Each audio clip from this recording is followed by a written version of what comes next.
Ciao, listeners! Welcome to the new episode of the Euro Football Verdicts. In today's episode, we're going to discuss what is happening again with Messi. Is he in? Is he out? Or is he just the world's most expensive hostage? Afterwards, we're going to see how the carousel goes round and round for Jorge Mendes with the influx of Portuguese players in the European market and also South Americans, how the super agent keeps hold of European football power. And finally, in today's Club on Trial, we're going to see AS Roma. What happened with the team? Why was it sold for almost 600 million euros? And was this reign of James Pallotta a successful one? This and more in today's Euro Football Verdicts.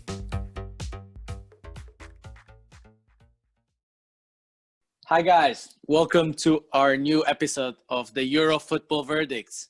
Today we have a really big episode ahead of us. We're going to cover three very interesting topics, but this was only possible with the help of my co-hosts, Marco. Hi Marco. Hello everyone.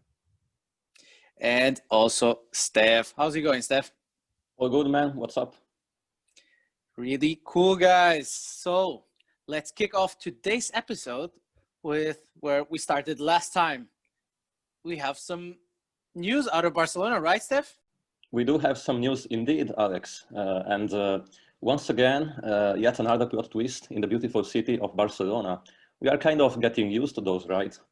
And apparently, after having been on the verge of quitting Barcelona for good, with at least 2 or 3 clubs on his tail, Lionel Messi publicly declared that he will stay at Barca for the season and intended that he will leave it next year anyway. So last episode, we were talking about Messi's likely divorce with Barca. And this time he did not divorce, but I think we have one of those situations in which they are almost separated in home. And my first and main point about this segment of the podcast is going to be about what's going to happen for next season between Messi and Barcelona. And I would start with the situation with the management and President Bartomeu especially, because this situation could not be worse than this. In an interview a couple of days ago, Messi stated that he wanted to leave Barcelona to compete at the highest level and win titles and compete in the Champions League. Because the Champions League, you can win it or lose it, and there's no way to know. But you have to compete. And so he he implied that by staying at Barcelona, he won't be able to compete for the title. And he also, speaking about Bartomeu, he said that the president has been a disaster for Barca. So the situation couldn't really be more tense between them. Alex, what do you think is going to happen between Barca's management and Messi? Well, I mean, I think until March, nothing will happen between Bartomeu and Messi for sure, because then they're going to have elections. And if the candidate that is now leading the polls, Victor Font, takes the reins at Barcelona, I think you'll see them getting closer, the two positions. Eventually, my opinion, honestly, is they will get to an agreement in a renewal. Should Bartomeu, for some miracle, be able to survive yet again, I think we're gonna see the saga continue during the year, because with Bartomeu, Messi will not stay for sure. That is 100% clear on all fronts. And I mean, right now he looks like an expensive hostage situation, basically. He said he's gonna leave, but I'm not now 100% sure he will if there is a change of president. That's very true, Alex. But if we want to look at the other side of the coin, right? What was Bartomeu supposed to do?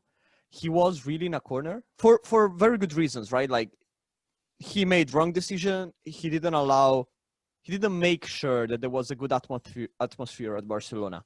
So he's paying the consequences of his actions for sure. However, he was in a very tough position. On one hand, he either would have been remembered as the worst president because he let go Messi for free, or he would have to force these, like putting in prison almost Messi, like telling him either you bring 700 million or you stay at Barcelona because you do have a contract in place, and having a very unhappy Messi, however, to some extent saving his face. I think it's a very tough position, and I'm not sure which of the two was the better option. But it's also good to think about the other side, right? We talk about how Messi wanted to leave and how he should have left to some extent because he's not motivated or not as motivated as he could have been and was over the past couple of years. But at the same time, what was the president supposed to do? Yeah, indeed, in these very type of situations, we usually might think that there's the villain and the good guy, but it's never like this. You know, we have conflicting interests, and that's what we have to balance. But the problem is that it's not only with Bartomeu that the conflict is growing, but also the dressing room situations must be really bad now, because in his most recent interview, Messi mentioned the existence in the team of some false friends. And it has to be said that most of Barca's players have been rather silent about the whole situation. The only ones who took explicitly Messi's sides were Suarez and Vidal, but both players are going to leave anyway. Suarez possibly to Juventus, and Vidal most likely to Inter Milan to join Conte once again. And there were no words from old senators Piqué and Ter Stegen. There were only barbs from Rakitic, who made it pretty clear that he was forced to leave Barca due to not being appreciated by Messi's inner circle. And then, of course, we have the players who Messi never really liked playing with anyway, meaning Griezmann and Dembélé, who are going to be most likely going to be launched by a new coach Koeman. And so it does feel like an explosive dressing room situation, right, guys? Yeah, I think it's past the point. Let's be honest. This whole season of Barca now, it's a powder keg. It will explode at any moment. You know, if they start having a couple of bad results, it's already fractured the locker room. You have one side Messi and co, the other side the Koeman and the others. So it's a powder keg. This season is dead before it starts. It's really weird to say this because they haven't even started the league, but we can already know that if anything bad happens at Barca, any bad result, this ruptures, they will show again. And this is us assuming that Messi will go back, and I honestly, I assume this, will go back and play as a Messi, you know, and still do the 40 goals a year. How is his motivation even after this? You know, he's basically, I'm defending now his side in that sense. He's basically playing under duress. He doesn't want to be there, but he still has to be there. So I'm playing devil's advocate in this case because I have another opinion, but in this case, he will always have the blame. If something happens and Barca's season is shit, is because of this Messi situation. On that sense, Koeman has less pressure, but the issue is Koeman either way is going to get fired in March. So honestly, it's a definition of a powder keg, and it will go ape shit. Yeah, I'm afraid you're most likely right, Alex, on this. And if the situation with Bartomeu and in the dressing room were not enough, I think we have just another factor to ponder, which is the situation with Barca supporters. Because, I mean, something must have broken with Barca supporters. They now know that Messi was going to leave, that if he stayed, it was not for his love to Barca, but because he was somehow forced to. And, you know, Messi has been Barca supporters' idol for so many years. So many years they saw him winning, playing incredibly good, being possibly the best player in the world. And now it can't be like it used to be anymore. Right, Marco? What do you think? Yeah, absolutely. We've seen this with often in football, right? Like the best player, the idol of the fans, the symbol of a club, at a certain point getting so much power and being so influential that feels like he owns the club and he should make decisions. And I think that's what Messi really wants still in this moment in time. He doesn't like what has happened with the new president. He doesn't like Bartomeu. He made it quite clear in multiple interviews about the fact that there is no fit between the two, if you want to put it this way. However, it's also about how the club should be managed. And I still think that should be, a line drawn where a player should be professional and play football without making decision about the club, because his role is playing football. It's not about deciding who the manager is going to be. It's not about deciding who the sporting director is going to be. For that, there's the management indeed. There is the president. There are people in the club that should make the decision for the players. It's as if in a company, a clerk, an employee, whatever, makes decision of who's going to be the CIO, CEO, CFO, whatever. It doesn't work like that. There is someone else that makes those decisions, and that's the board of director, and they decide on who should be leading the company. Your role as an employee, your role as a player is to do your job on the pitch. The same way someone in a company does his work on the laptop or sales products. It's the same. To be honest, I don't really get how influential he could get, and I think that's where the whole problem comes. He wants to decide things, but he's a player. No matter which president that you put that wants to force decision on the club, which he should, he won't be happy with that. Yeah, no, for me, I agree with Marco's position on this one. His power is extravagant. I mean, he's now come to a point, yes, he used to have influence and opinion on the players hired. Then he went on to having an opinion on managers. And now he's having an opinion on presidents, on actual, they're his own bosses. I agree with Marco, but I think another point of this story for me, and the only thing, it was a very emotional interview that he gave to goal.com and all of that. But let's be honest, for me, one sentence that said really, really wrong with me. And I was someone who said, Messi, he can want to leave, and I was okay with him bringing Barca to court. I was not 100% shocked, maybe because I'm a sporting supporter and I'm used to a lot of our players sending us to court. But in the way of what really shocked me now is him coming and saying, I was never thinking of bringing Barca to court. That line for me was one step too far, because I don't believe that line. Otherwise, he would not have sent the burofax, because that was to make sure, it would hold up in court. He would also have gone to training, because, he sent the burofax saying he is now no longer contractually linked to Barcelona. So technically, if you keep that legal position, then you cannot go training. So that I understand. So the thing is, what he's saying, he didn't want to take Barca to court, I think it's complete bullshit. I honestly think he wanted to take Barca to court. What has changed from Friday morning, even his dad was saying, we don't accept the league's position on the 700 million release clause, to the afternoon to Messi's interview, was that his lawyers team probably said, look, it won't be solved before the season starts. The transfer market will be closed. You won't have a club, even if you succeed in leaving it legally, the club.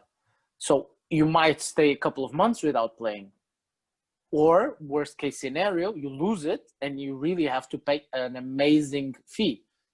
Will City, maybe not the 700, but would City pay 200 million to have Messi? Probably not. For a 33, 34-year-old, it's a lot of money. So that's the only thing that sits wrong with me, is him saying he was not ready to take Barca to court and he would never do that. I think that's pure bullshit. I think he was just trying to save his persona with the Barcelona fan. Like, I agree. The reason why he didn't want to bring Barca to court is because he was expecting Barca to let him go for free. So that he would, exit as the victim of this poor Barcelona's management. He would be like, oh guys, I tried, but I can't really stand this situation. I need to try something else. Bringing it to court would have been confirming Messi being the villain, and he doesn't want that. He wants to exit this situation as the victim and the good guy.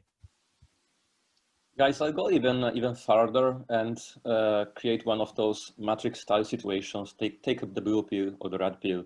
Let's hear the conspiracy theory.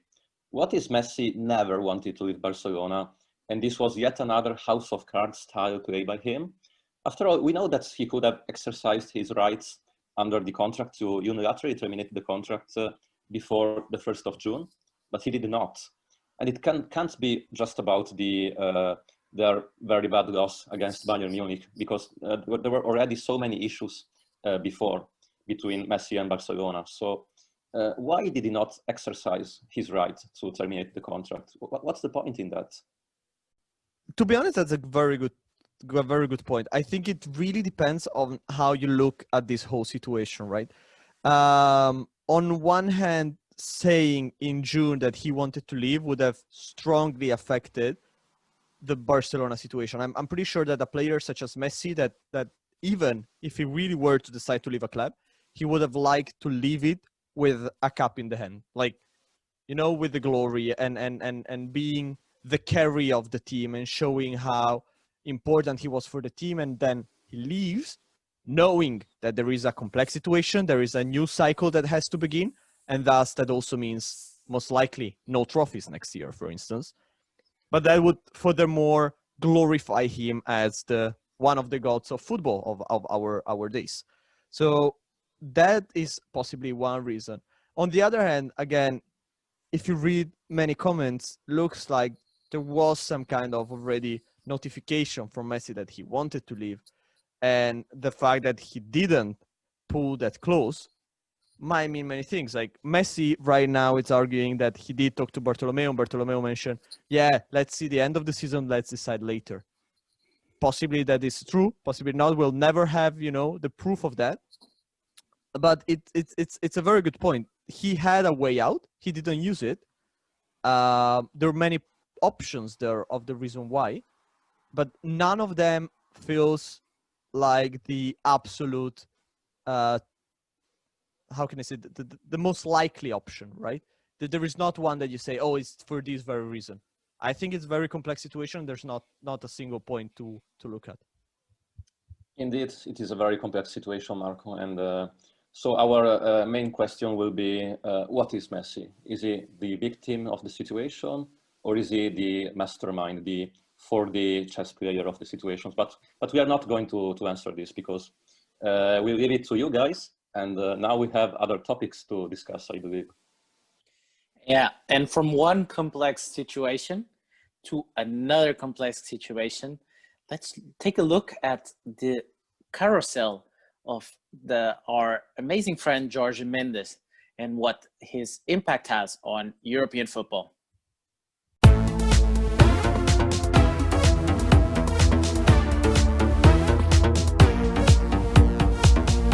Hi guys, welcome back to part 2 of our Euro football verdicts. And now in part 2, we're going to discuss Jorge Mendes, the most influential Portuguese, or one of the most influential persons in the European game for sure. So Jorge Mendes, you know, he's from Lisbon. He was a video club owner in a small northern city above Porto in Viana. And from then on, he became now one of the masterminds behind European football. If you think Messi is the owner of what happens in Barcelona, Jorge Mendes controls half of European football for sure, and has half of the presidents and CEOs in his pocket. So he's basically set up a company called Gestifoot, and he's now in charge of most of the biggest players in the world.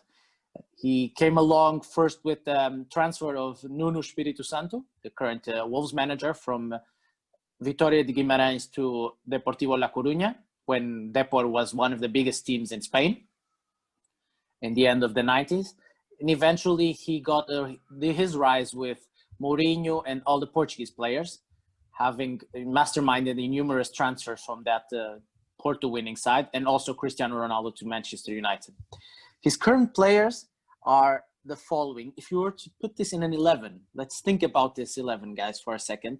Goalkeeper Ederson, back four of Gulam from Napoli, Otamendi, Ruben Diaz, and Cancelo. Midfield with Fabinho, Ruben Neves, and James. And above, in the front, Di Maria, Ronaldo, and Bernardo Silva. Also on the bench, you'd have players like Guedes, Jimenez, Semedo. It's an amazing team, actually, if you think about it. This guy plays every major role in most clubs in Western Europe, especially England, Spain, Italy, a bit through Lazio, France, and Portugal. He has an amazing network. Perhaps outside of the Netherlands, which is controlled by Raiola for sure, and Italy also mostly controlled by Raiola, and Germany. This guy has his hands in all the pots. So guys, my question to you is have we seen now Jorge Mendes' power being too extreme? Do you think football agents have now surpassed the limit in terms of deciding which player goes where? Yes, definitely yes. I think it's absurd seeing how people that should make the players' interests are actually affecting so much the dynamics of European football. Like Wolves, who by many, possibly in the next season, are even seen above Arsenal and Tottenham in the Premier League, is one of the... change the name to Lobos, you know, since they're mostly Portuguese now. Makes Precisely. no sense to call him Wolves. Precisely, that's what I'm saying. It's a creature that it's fully made by Mendes' transfers. And when you look at that, you realize how much influence he has in the glory and in the despair of a club. We did see very good season and very good transfer, which, to be honest, many were looked at in the beginning as, how on earth can a player so young be paid 25 millions, which usually is the Sander Mendes price, and in the end turn up becoming quite good. But sometimes we also saw the players that indeed didn't turn up good, and you still had to take the burden of them because Mendes made you a profit with another player. So it's really a game of exchanging cards. I'll give you a good card and a shitty card, but as you want the good, please get also the shitty card. So can we argue he's not making the player's interest? Not really. But is he making the player interest by affecting the clubs? Absolutely. And I think that's wrong. Yeah, I totally back you up on this, Marco. And I do think it has gone too far. So many times nowadays, you see even the biggest clubs in Europe being on their knees in front of Mendes, asking for players, for good conditions, and for all of that. His power is so strong. And of course, he does what is convenient to him. But as a football fan, I don't think that you can be happy about this situation, because in the long term, in the long run, I think that badly affects every club's possibility to hire good players and have honest conditions, financial conditions, and that must have an impact on the actual football and on the matches, right, guys? Yeah. No, I agree 100%. This topic, honestly, Mendes for us, if you look actually from his player's perspective, I would argue currently Raiola has a better even client portfolio of players. When I look at it, honestly, Raiola has an amazing one. There's a slight difference is Mendes does not have player clients anymore. He has club clients. In the sense, there was even a joke yesterday in the Portuguese media when we saw Fabio Silva, which is a kid, a 17-year-old kid or 18-year-old. He played a couple of times for Porto, now leave for 40 million to Wolves. It was a joke, you know, Wolves get their man by fending off interest from Atletico Madrid, Monaco, Lazio, Lille, all these teams. You know, it was a joke that of the Mendes carousel of teams, he always gets his player to move within that carousel and makes the money. If you look at examples, Falcao, who went from Porto to Atletico, Monaco, Jota, who now is at Wolves, went to Atletico and Porto. He does not even transfer the players he's contractually linked to. He authorizes the transfer of other players he has nothing to do with. He's a broker of deals. For instance, Bruno Fernandes. When he went to Manchester United, it was because he brokered the deal and he was not even the agent of the player. And now the Fabio Silva situation, when him going to Wolves, he's not going for 40 million, let's be honest here. I mean, he will cash-wise, yes, but Porto was in dire need of money. So they got a solution for Fabio Silva by sending 40 million to the way of Porto. But I can guarantee you one thing, Porto will have to take one or two players that they don't really want right now, maybe even from Famalicão or something, because the money needs to go around the carousel. Let me make a question here to both of you. Is this happening because the directors of football are no longer scouting the players, are no longer capable of taking the decision by themselves? Because I'm seeing more and more weak directors fully relying on this agent to decide who to buy and whom to sell. I'll give you a very good example from the islands, from Arsenal. Arsenal just fired almost half of its scouting network because they don't need it anymore. Simply, they are going to have Kia Jorabchan, I have a problem pronouncing that name, getting the players for them. So that's why you see an influx in Brazilians, for instance, now with Gabriel and David Luiz now there and others to come, like Willian already arrived, because now they say they prefer to do partnership directly with this agent to deliver the players. Benfica did the same with Mendes, and the president just said, okay, we don't have an issue with having that, because Mendes gets 10% of any deal, but he's like our sporting director and he's gonna buy the players he needs. Yeah, and indeed, as an AC Milan supporter, we had this episode a few years ago in which we hired Andre Silva, who's also Portuguese and also managed by Jorge Mendes. And we paid him, I believe, around 35 millions, which, of course, I mean, I'm not saying that he's not a good player, but that did feel a bit overestimated in his regard. And a couple of years later, the press came out and by saying that paying Andre Silva that amount of money was probably due to some promise that AC Milan might be hiring Cristiano Ronaldo in the same season, which of course they did not. And you know, in this very situation, you see those power plays by these very, very strong managers such as Mendes. Yeah, but to be honest, also when you look at Raiola, again, one of the mastermind of European football with Gia and Mendes, the whole Donnarumma situation, where they, in order to renew the contract for Donnarumma, this amazing 80 years old goalie, they had to pay 1 million to the brother, hire him as a third goalie, a player that has never played in the second league either, 1 million a year. Why? Just because they needed to get a new contract to Donnarumma. Yes, Marco, but still Antonio Donnarumma is undefeated now currently. He never got any goals in a professional game, so maybe it was not a bad deal after all. Yeah, no, I think this, as we started the conversation, I think this has just gone too far with the players, agents having too much power. If you look at the Wolves, don't look at Wolves, look at Valencia that we discussed in the last pod, what they happened when they hired Nuno Espírito Santo. So season 14-15, they hired on loan from Benfica, André Gomes, Rodrigo, and João Cancelo, all of them on loan. Some of them starters for Benfica at the time. They purchased them the next year for 20, 30, and 15 million respectively. Then they also got Felipe Augusto from Marco's favorite team, Rio Ave, which, you know, it's a middle-sized club, and he goes on loan to Valencia.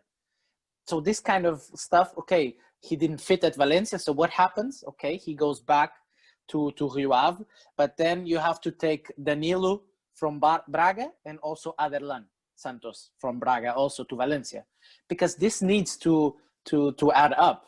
Every club gets the good players, like Marco said, but you also need to take some of the shit players. And that fits in this model perfectly. So that's why basically you see this Mendes modus operandi is no longer about being only the agent of players. He's the sporting director or the football director of at least 7 to 8 clubs. And it's honestly a lot. So it's a topic we will definitely come back to in the upcoming times. But from a sporting director of one club, let's talk about one club in specific in our next segment.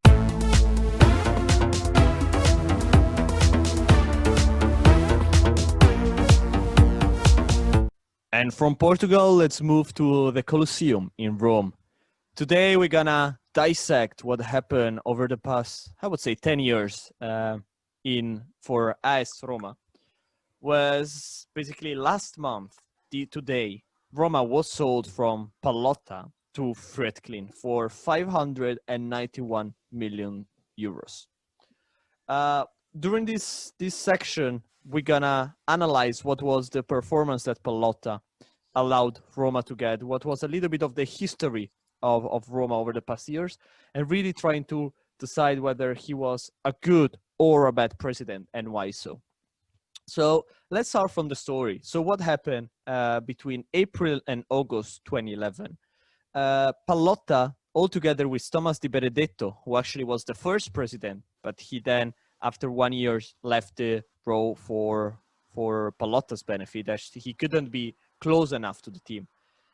Michael Roon and Richard Amore bought Roma for 70 million, 7-0.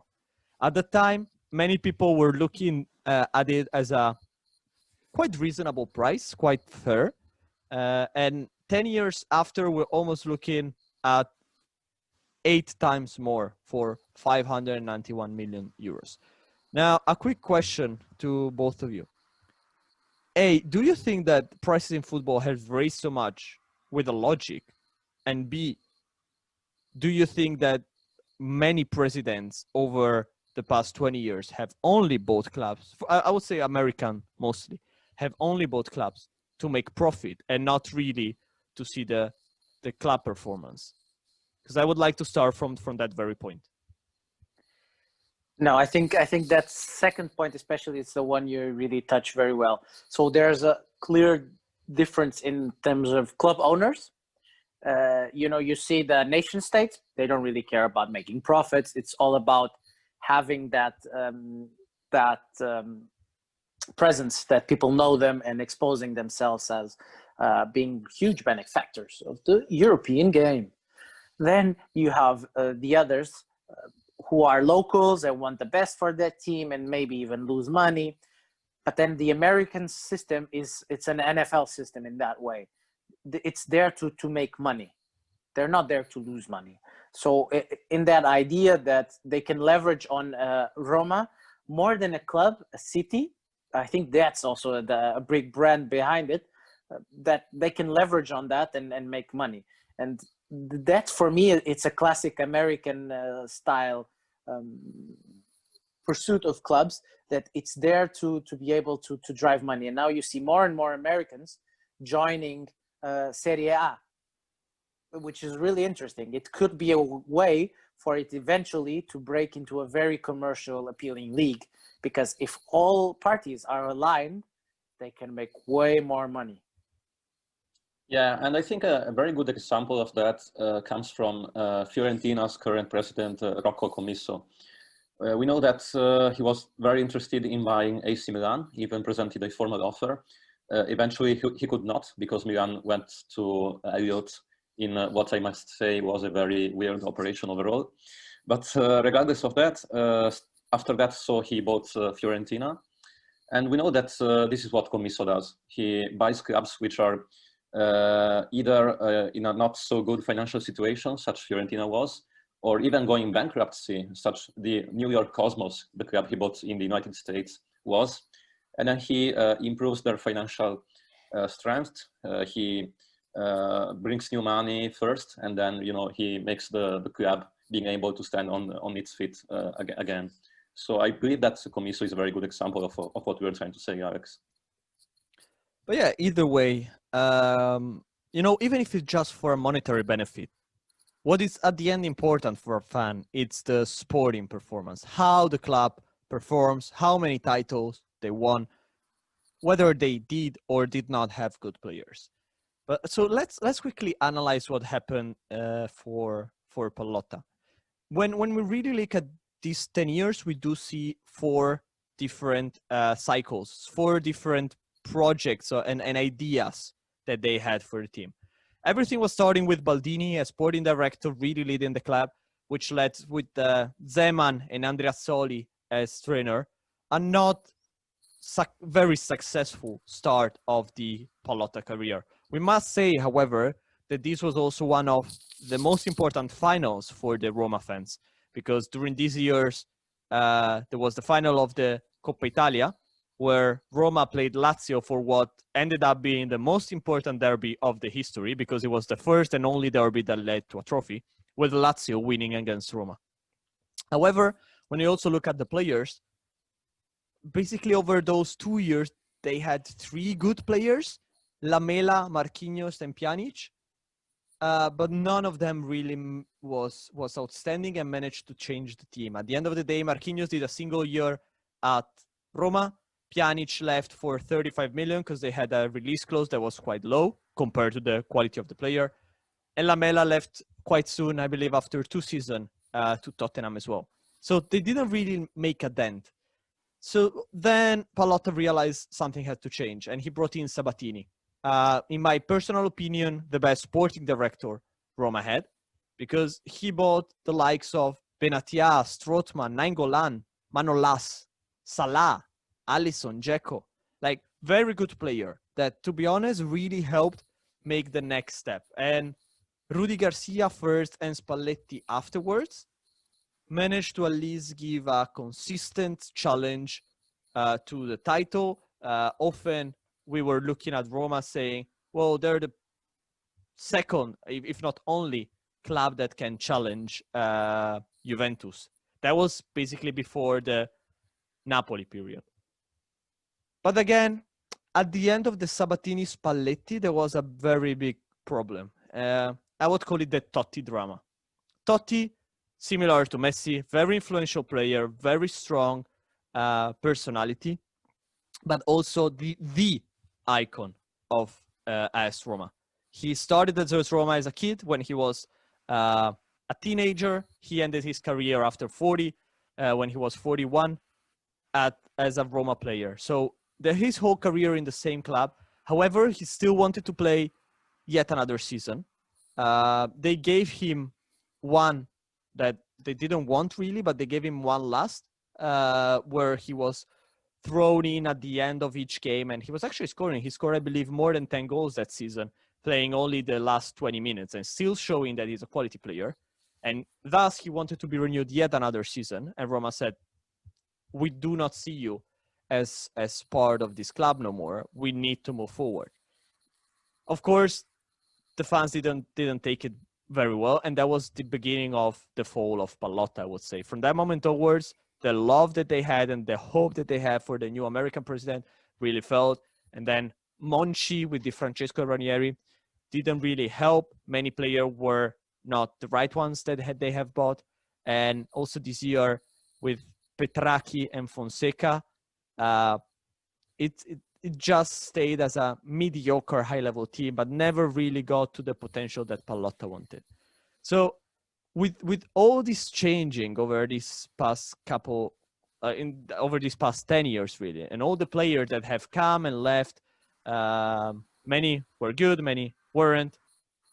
How do you really think a team such as Roma can look at a president that even brought any trophy despite the amount of money invested?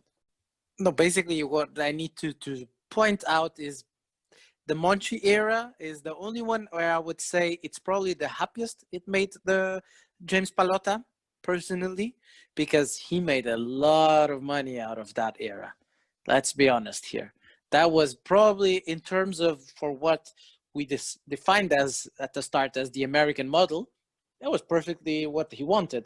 Don't forget that in the US, they're not used to being that, benefiting that much from winning anything. So their mindset is not 100% on that one from the sporting side. They're in that to make money. And Monchi, he hires good players, normally from the French league, but he sells them really good. So the ones you bought by Sabatini, he sold them really well, you know, so, and also bought a couple of them, a very interesting one. But otherwise, I fully agree with you on the side that Roma has little or nothing to show for it in terms of titles. So in that way, it has not been a positive tenure from Pallotta ahead of the club. On the other way, you know, he got out of it what he wanted, not for the fans. The fans didn't get what they wanted, but in this case, you know, he's the owner, so he's the one who's more worried about getting his way. And that is very true. Also, if we analyze the purchases and the sales, like the top 10, the most expensive purchase and the most paid player that left Roma, that really shows how the whole logic behind these 10 years was to make profit. Because out of the top 10 purchases, the only one that we also see in the top 10 sales is Kevin Strootman. And he was bought for 17.5 million euros and he left for 25. So it's not like, you know, an extreme amount of profit. But then we see very bad purchases. Patrick Schick for 42 millions, player that never really performed that well. Leonardo Spinazzola, 30 million. Stefan Zonzi, 26 and 650,000. Javier Pastore, Iturbe, Paul Lopez, who was very criticized this year as well. So these are the players that they bought. And to be honest, they were all underperforming. Feels like anytime they were trying to make the step up, they couldn't really, because when they splashed out the cash for that one time, the player turned out being not that good. However, if you look at the sales, Alisson, 62.5, Salah, 42, Raja Nainggolan, 38, Manolas, 36, Rudiger, 35, and so on and so forth. Players bought for very cheap, sold for a huge amount of money. How can a team be so good at identifying gems, but being so bad at buying top players? Well, it takes us a bit out of the president's topic, but most of the players that you mentioned there in that list of bad purchases that were very high were bought during the Monchi period. Most of them. It's a classic Monchi thing, you know, let's be honest. This is someone who only worked at Sevilla, where he needs to buy cheap and sell at a medium high price. He's not used to having 30 million to spend on a striker. He's not it's not his filet mignon. It's not the kind of meat he looks at. He looks at the players from Dijon and maybe the ones from Basel, maybe even a Freiburg, and sees how he can potentially buy him for 5-6 million and maybe sell him on for 20-25 million. So this is someone who's very used to buying cheap and selling high.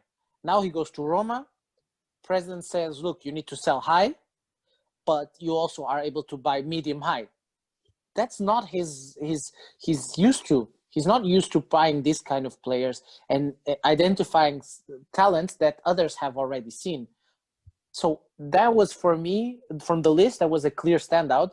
If you were to blame someone for the bad, expensive purchases, I would blame Monchi, but we already expected, if you think about it, that it wouldn't work. But he's also the one who said, you know, he also sold them for. Alisson is a tremendous goalkeeper, don't get me wrong, but he was sold. Now he's the second most expensive goalkeeper ever. But honestly, he's a really good one. But I was surprised when he was sold for 70 million euros. Yeah, that is very true. But then, you know, you should also consider why a president that wants to make the next step and wants to buy expensive player picks someone like Monchi. Ste, any thought? Man, I remember Iturbe screwing up my Fanta football season, so I can never forget Pallotta for that. But besides that, still, you know, on one hand, of course, those were very good deals. But, you know, selling Salah and Alisson after all that had been doing before, I'm not sure I would have appreciated that if I had been a Roma supporter. And of course, you have to also consider the financial perspective. But this is what you get if your president wants your club to earn money, basically, right, guys?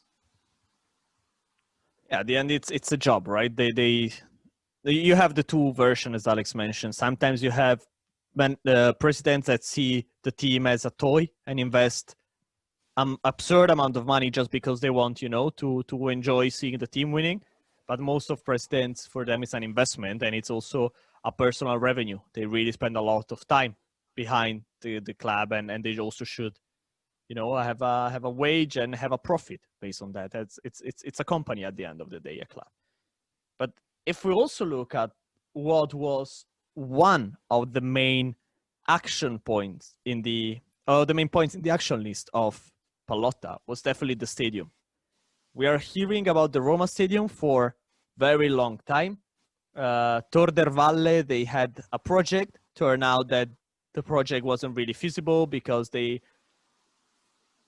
let's say, weren't properly legally following the rules in order to get it right.